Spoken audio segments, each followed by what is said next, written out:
एक छोटे से गांव में एक साधारण लड़का रेख, जो अपनी गरीब स्थिति के बावजूद बड़े सपने देखता था। उसकी आंखों में जीवन के प्रति एक अनूठी चमक थी जो उसे अपने फटे पुराने जूतों के जरिए जगमगाती थी। ये जूते उसकी सबसे कीमती चीजें थीं, जिन्हें वह खेतों में काम करने के बाद सावधानी से साफ करके रखता था।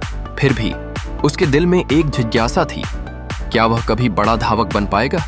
रेख की दौड़ने की प्यास उसे हर दिन खेतों से घर लौटने के बाद खेलने के मैदानों की ओर खींचती थी। वहां वह अकेले ही दौड़ता और अपने सपनों में खो जाता, लेकिन उसके रास्ते में बहुत सारी बाधाएं थीं। गांव में न तो कोई कोच था, न ही प्रतियोगिताएं और न ही बड़े जूतों का साधन। फिर भी उसकी मेहनत और समर्पण ने उसे निराश नहीं होने दिया। एक दिन जब रेख जंगल के किनारे दौड़ रहा था, उसने एक बूढ़े आदमी को पाया। उस बूढ़े की आंखों में थकान थी, लेकिन फिर भी वह एक मुस्कान लेकर आया। रेख ने उसकी सहायता की और बदले में उसे जादुई जूतों का वरदान मिला।